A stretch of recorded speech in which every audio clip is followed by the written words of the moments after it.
सर्पदंश अर्थात सर्पदंश से बचे खातिर आ सांप के कटला से हो सके वाला मानवीय एवं शारीरिक क्षति बारे आम संचार अंतरक्रियात्मक रेडियो केंद्रित अभियान जीवन संदेश।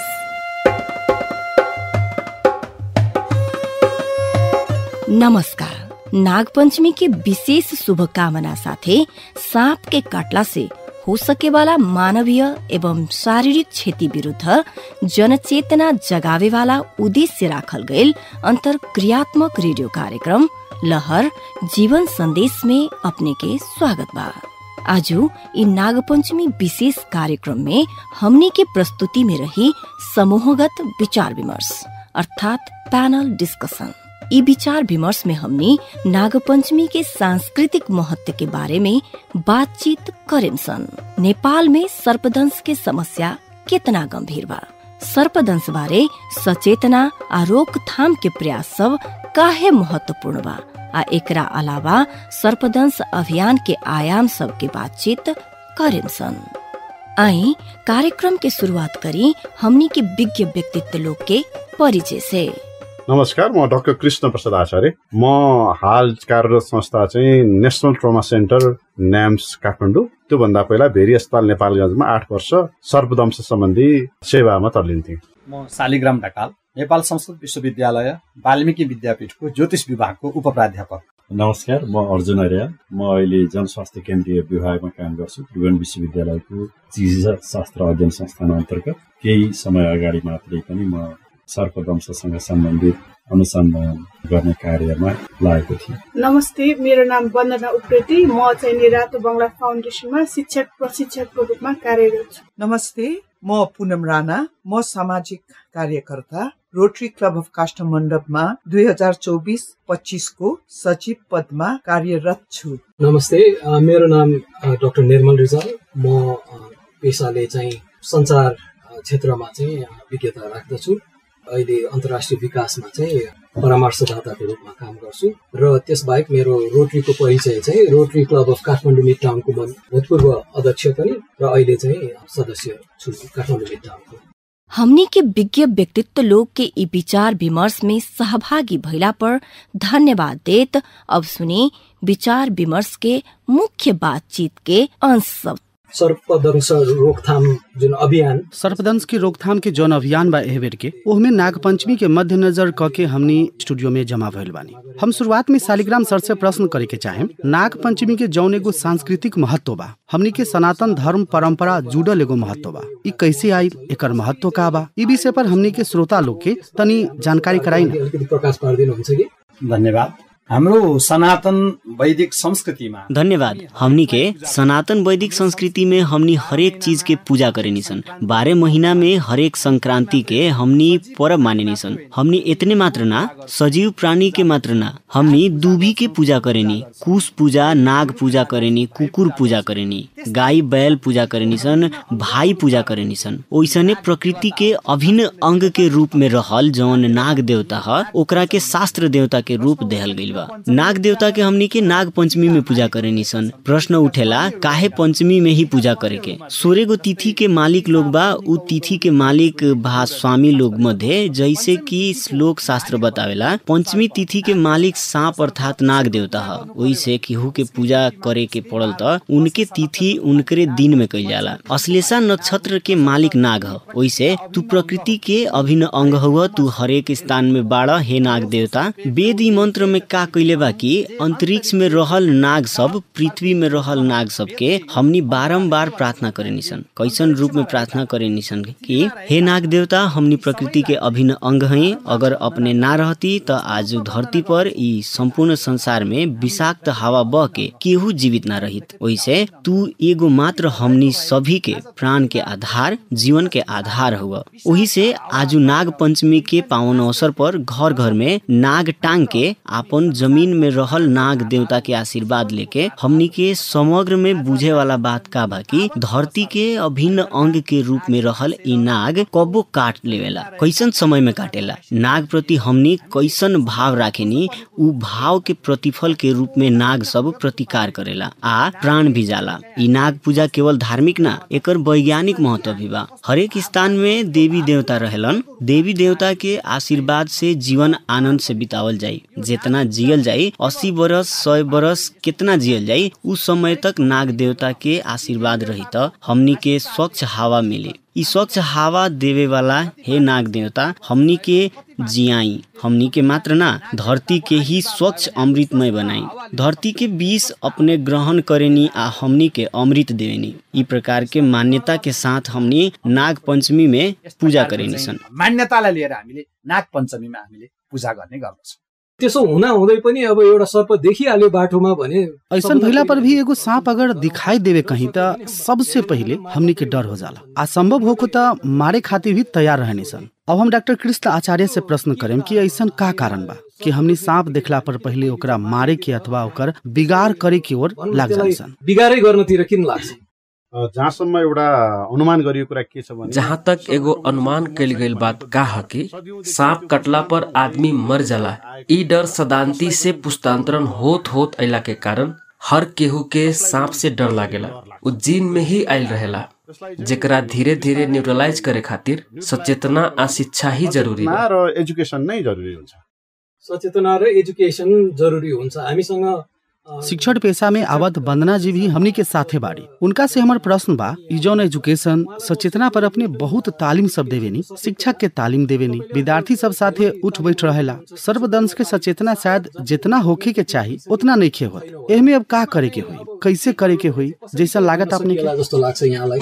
अब यो सचेतना भन्दा पनि अभी सचेतना से भी हम पहले का कहे के चाहेम कि हमर बच्चा के भी स्कूल में नाग पंचमी में पूजा करावेलन, बाकी वो विषय में अवेयरनेस क्रिएट नहीं कैल जात। ई बात हम आजू महसूस कैनी कि हमरो बच्चा सब में सचेतना नहीं खे आ ई बात शायद कहूँ कौनो स्कूल में सिखावल ना जाला। हम इतना वर्ष से शिक्षण पेशा में आबद्ध बानी। इस सर्पदंश के प्राथमिकता देहल गहिल कहूँ नहीं खे मिलल।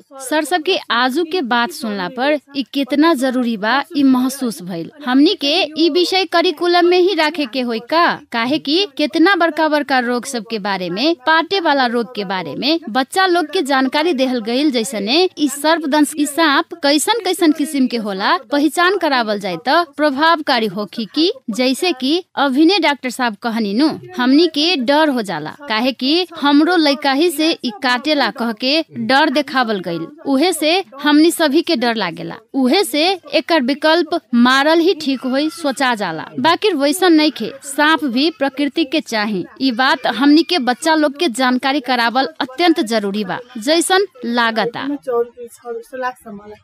एउटा त पाठ्यक्रममै एगो त विषय पाठ्यक्रम में ही समावेश कैल ठीक रही लागत आपने के? हजुर पाठ्यक्रम में अनि साथ जी पाठ्यक्रम में आ साथ साथे हमनी बच्चा के उमेर अनुसार छोट बच्चा के नाटक के माध्यम से, जैसे कि सांप ना काटो कह के कैसन कैसन स्थान में ना जाए के चाहिए, कैसन किस्म के सावधानी अपनावे के पड़ी, अगर काट ले लगता का करे के, ऐसन बात के जानकारी देहल अत्यंत जरूरी बा। इस सब से प्रभावकारी हमार विचार में नाटक में एगो संवाद ही रख के लइकन से ही करावल जाए त जल्दी बुझी जैसन लागता। बच्चाहरूको भूमिका कस्तो हुन्छ यसमा? लइकन के भूमिका कैसन रहेला? लइकन जल्दी सीखेला भी आ सीखल बात सब ओरिया पुगावेला। अपने एगो शिक्षिका बानी, ओ नाता से का लागेला अपने के? विद्यालय र समाजको पुल भनेको नै बच्चा। विद्यालय आ समाज के पुल मतलब ही बच्चा है, काहे कि बच्चा लोग विद्यालय में सीखल बात आके अभिभावक के कहेलन आ अभिभावक के माध्यम से उ बात समाज में जाला। उहे से हमनी के इस सर्पदंश के बारे में लइकन के जानकारी करावल, जनचेतना जगावल अत्यंत जरूरी बा। हमनियो लइका ही में कल प्रैक्टिस आ जनचेतना से बहुते बात निर्मूल भइल देखले बानी। वैसे ही सर्पदंश में भी जनचेतना भइल त लइकन के छोटे उमेर से जानकारी करावल जाए त भय डर त्रास के जौन स्थिति बा उ कम होखी जैसन लागता हमरा। त्यो चाहिँ कम हुँदै जान्छ कि भन्ने जस्तो मलाई महसुस हुन्छ। शिक्षामा अथवा पाठ्यक्रममा कुनै पनि शिक्षा में अथवा पाठ्यक्रम में कौनो भी विषय समावेश करे खातिर वो विषय पर अनुसंधान होके के चाहिए जैसन लागता। हमनी सभी इस बात पर सहमत भी बानी जैसन लागता। हमनी के बीच अर्जुन जी बानी जे विशेष करके स्वास्थ्य अनुसंधान में बहुते वर्ष से लागल बानी। इस सर्पदंश संबंधी कैसन किसिम के अनुसंधान भइल बा आ नइखे भइल या त गैप बाकी अब का कइल ठीक रही लागत आपने के चाहिँ गरिनु पर्छ जस्तो लाग्छ अर्जुन जी? सर्पदंशसँग सम्बन्धित अध्ययनहरू सर्पदंश सम्बन्धी अध्ययन सब भइल त बा, बाकी वो अध्ययन सब तनी पुरान बा। जैसे कि हमनी माइलस्टोन स्टडी के रूप में 2008 के और भइल स्टडी के ही आधार मानेनी छ। तुलनात्मक रूप में बीतल अध्ययन के बात कइल जाए त विश्व स्वास्थ्य संगठन के अनुसार अंतर्राष्ट्रीय रूप में लगभग 20 लाख जैसन व्यक्ति के सांप काटला आ वो मध्य करीब 1.5 लाख जना के वर्षेनी मृत्यु भी होखेला। आज से 5-6 वर्ष पहिले अर्थात 2018 में भइल एगो अध्ययन बा। नेपाल के केस में वो अध्ययन में 63,454 जितना व्यक्ति ऊपर अध्ययन कइल गइल बा, जौना में 166 जना के सांप कटले बा आ उ उल्लेख बा। वो हमें भी अपने के 48-49% व्यक्ति के सांप के बिख लागल आ लगभग 8% के मृत्यु भइल चर्चा बा। बीतल वर्ष ही हमने एगो अध्ययन कैने रहनी। उ अध्ययन कपिलवस्तु में कैले रहनी। कपिलवस्तु में कैल गए अध्ययन अनुसार आदमी के सांप के कटला से बचे के उपाय था बा कि ना। वो के बुझला पर सांप के कटला से बचे के खातिर घर आसपास के सर सफाई करे के पड़ेला ताकि केहू साथे सांप के आमना सामना ना होखे। ई बात के जानकार 46% जितना बा आ लगभग आधा से कम व्यक्ति के मात्रे था बा कि सांप से बचे के खातिर अगल बगल के झाड़ी आ बड़का घास सब के काट के साफ रखे के पड़ेला कह के। जैसे कि सर्पदंश से बचे के खातिर भैर देह कपड़ा लगैला से संरक्षण होखी, पैर में बूट लगावला ठीक रही। जैसन बात 21% व्यक्ति के मात्रे था बा। हमनी के सांप से बचे के खातिर का करे के पड़ेला ई बात बहुते का था नहीं बारे में धेरै मान्छेहरूलाई थाहा छैन। अभिन हमनी नागपञ्चमी के विशेष रेडियो कार्यक्रम जीवन संदेश सुन रहल बानी सन।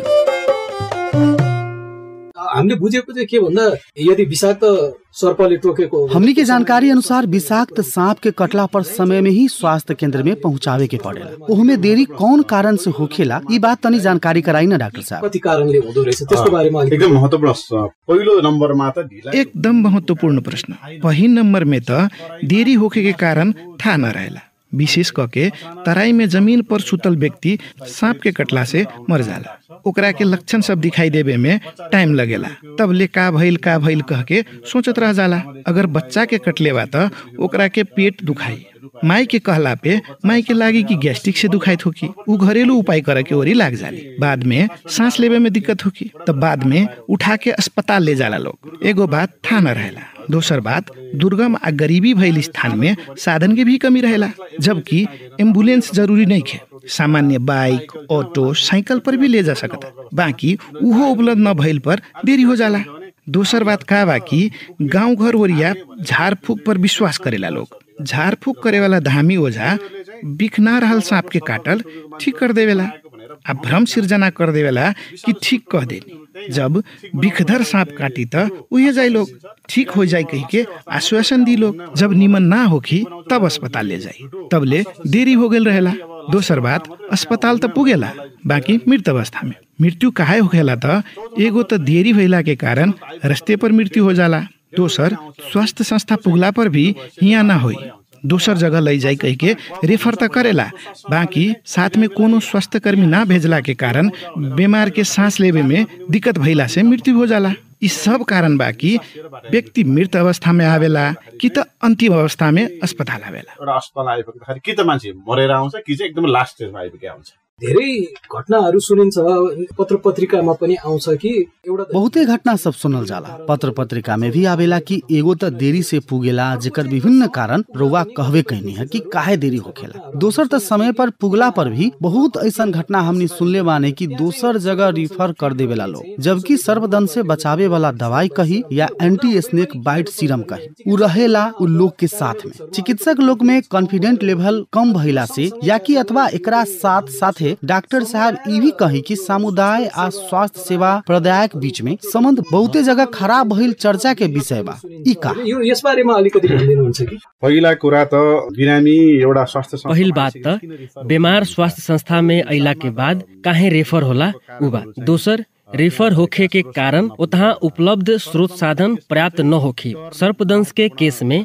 डर महत्वपूर्ण बात बा। पहिल बात त सभी स्वास्थ्य कर्मी आ चिकित्सक लोग तालीम प्राप्त भी ना रहेला। उपचार करे जितना तालीम प्राप्त ना भइला से आत्मविश्वास भी ना रहेला। दोसर बात, डर काहे बाकी उपचार के सिलसिला में बीमार अगर मर जाई तो स्वयं ऊपर आरोप लागी, बदनामी भी होखी, कुटाई भी होई, उ अलग। उहे सोच के रिफर कर देवेला लोग। बीमार के साथे स्वास्थ्य कर्मी जाई तो मरे के संभावना कम रही। स्वास्थ्य संस्था में अइला के बाद बीमार के ईमानदार होके उपचार करे के पड़ल। अगर ना कर सकेम कही के शंका बा तो रेफर करे के बेरा कोनो हिसाब से अभी के समय में स्वास्थ्य संस्था सब में अहेबर, एचए, स्टाफ नर्स पढ़ल स्टाफ सब बहुत लोग बा। उ लोग के व्यक्तिगत हिसाब से कैसे हो पाई बात कही के समन्वय करे के पड़ल।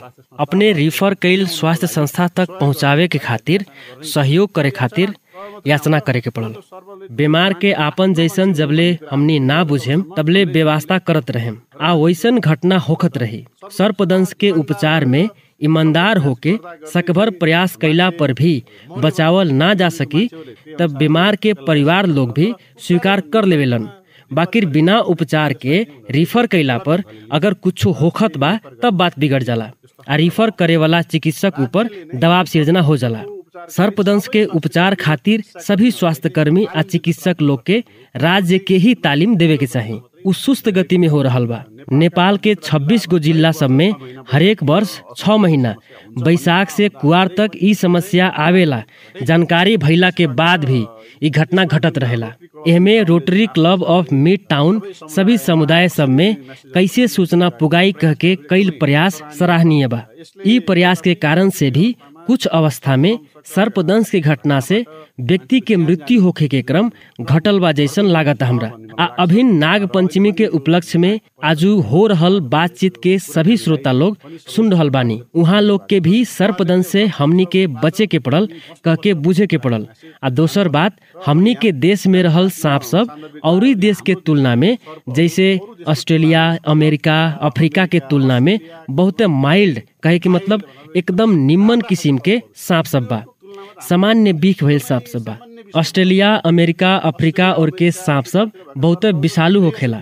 आ हमनी के यहाँ भइल 20% सांप सब में मात्र बीख रहेला। 80% सांप विषालु ना रहेला। वही से सांप के कटला से घबराए के ना चाही, काहे कि बीख रहित सांप के काटे के चांस बेसी रहेला। आ कुछ अवस्था में बिखधर भी काटी तब विष ना छोड़ी। 20% जितना समय में उ सब बिख ना छोड़ेला। वही से ओइसन डंक के ड्राई बाइट कहल जाला, अर्थात सूखा डंक। ओइसन समय में सांप के कटला से भी कुछ न होखेला। मुख्य बात, विषालु सांप के कटला पर भी नेपाल भर में 100 गो स्थान में स्नेक बाइट सेंटर बा जहां एंटी स्नेक भेनम पुगल बा। अगर समय पर पहुंचल जाई तो जियल जा सकेला। हरेक स्थान में वेंटिलेटर, आईसीयू सहित के उपचार हमनी अस्पताल में करा सकेनी सन। वही से ईमानदारिता के साथ उपचार कइल जाई आ समय में पुगावल जाई त नेपाल में 100 जने में से 99 जने के बचावल जा सकेला। ई बात बुझल सब केहू के जरूरी बा। यो कुरा चाहिँ सबै महानुभावहरूले चाहिँ बुझ्नु जरुरी छ।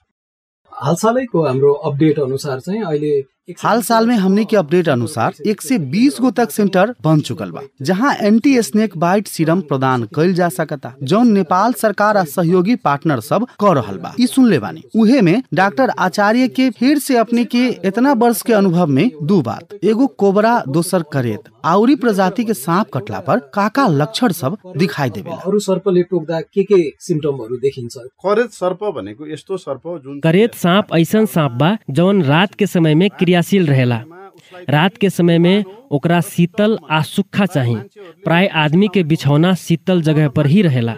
उ जगह पर आदमी से पहले सांप जाके सूत जाला। आदमी जब सूते जाला तब नींद में भी आदमी के संपूर्ण अंग चलेला, आँख, हाथ, गोड़ सब चलेला। ओइसन में हाथ जब सांप के ऊपर पड़ेला तो उ ओके का सोचेला कि हमरा ऊपर प्रहार भइल बा।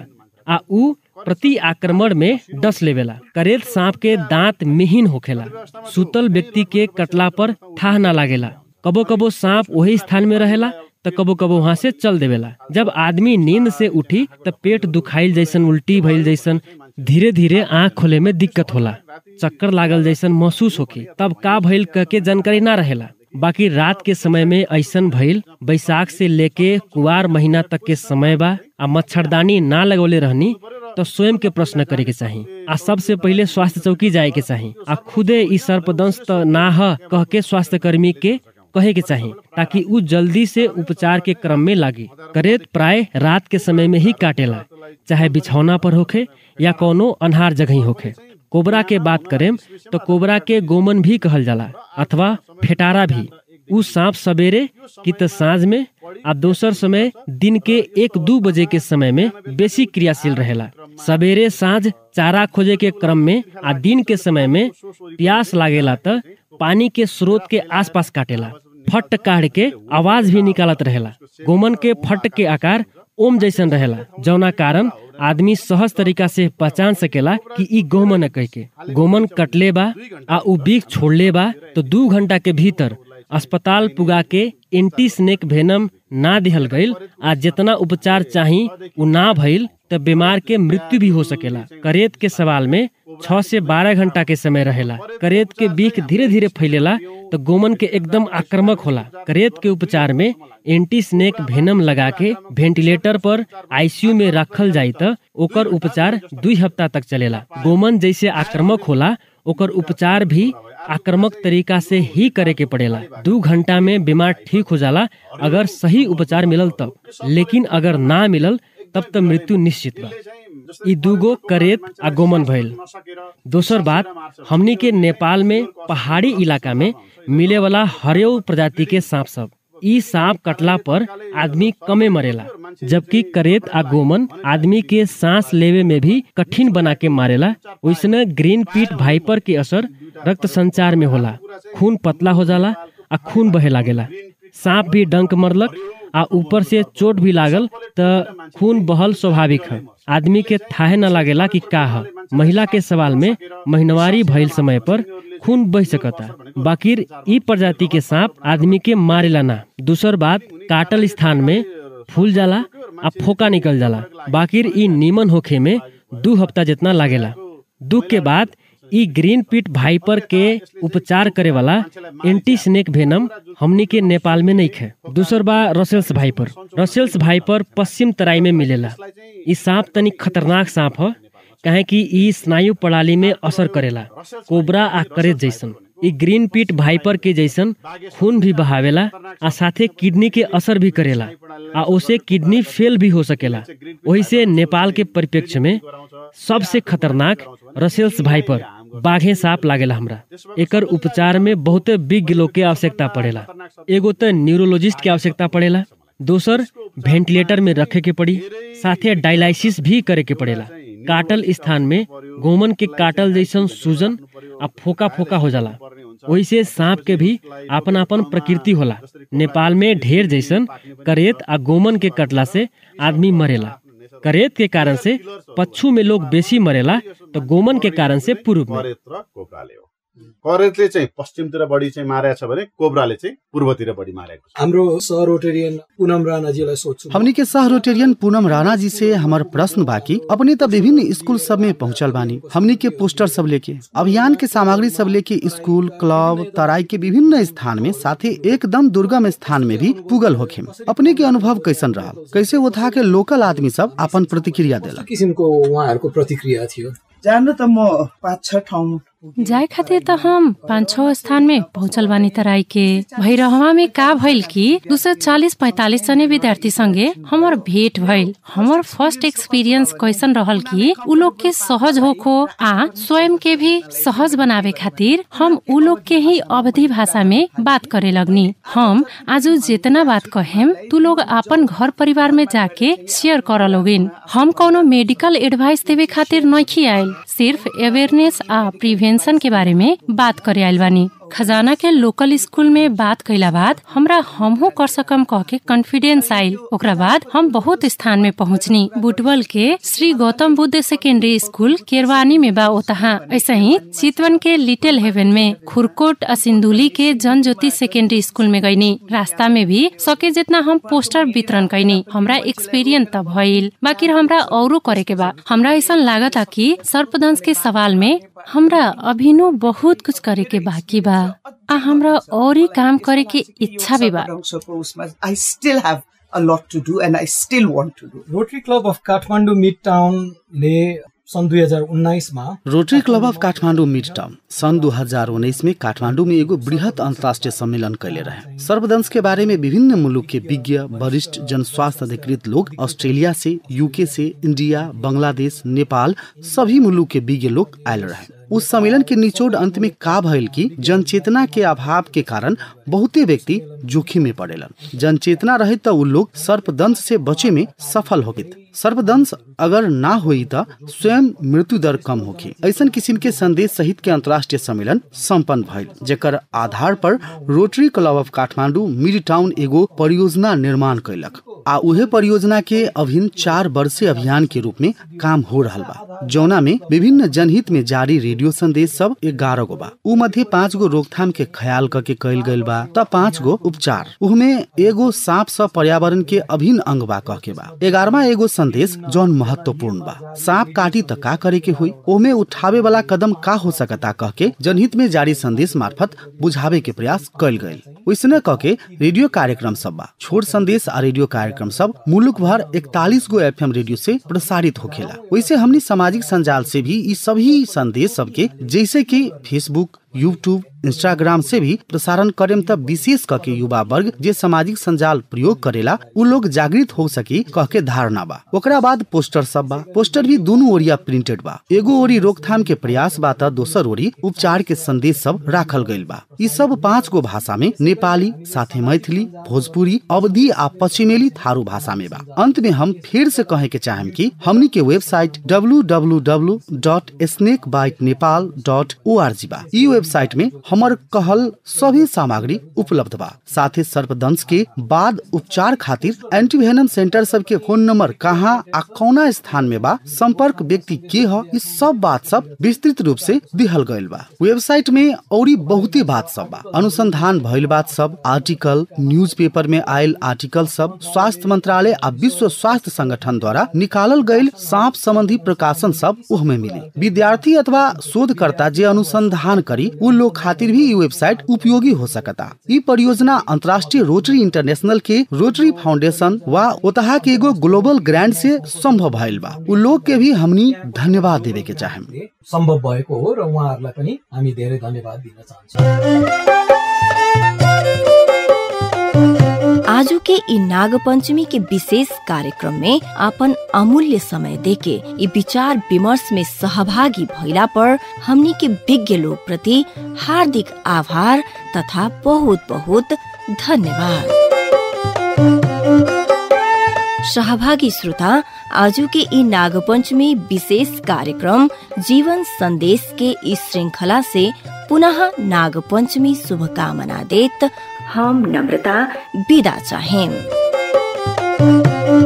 ई रेडियो प्रस्तुति में विद्वान अतिथि द्वारा बतावल गईल उनकर निजी विचार मानल जाई आ नेपाल सर्पदंश रोकथाम परियोजना के तरफ से अभिव्यक्त भइल आधिकारिक विचार ई ना ह। नेपाल सरकार स्वास्थ्य तथा जनसंख्या मंत्रालय, एपिडेमियोलॉजी तथा रोग नियंत्रण महाशाखा आ राष्ट्रिय स्वास्थ्य शिक्षा सूचना तथा संचार केंद्र, विश्व स्वास्थ्य संगठन, WWF नेपाल के साथे बीपी कोइराला स्वास्थ्य विज्ञान प्रतिष्ठान सम्बद्ध सर्पदंश अनुसंधान केंद्र संघ के सहकार्य में रोटरी इंटरनेशनल एवं रोटरी club of Kathmandu mid town के साथ साथे विश्व भर के रोटरी फ्रेंड्स एवं पार्टनर क्लब सब द्वारा जनहित खातिर प्रस्तुत।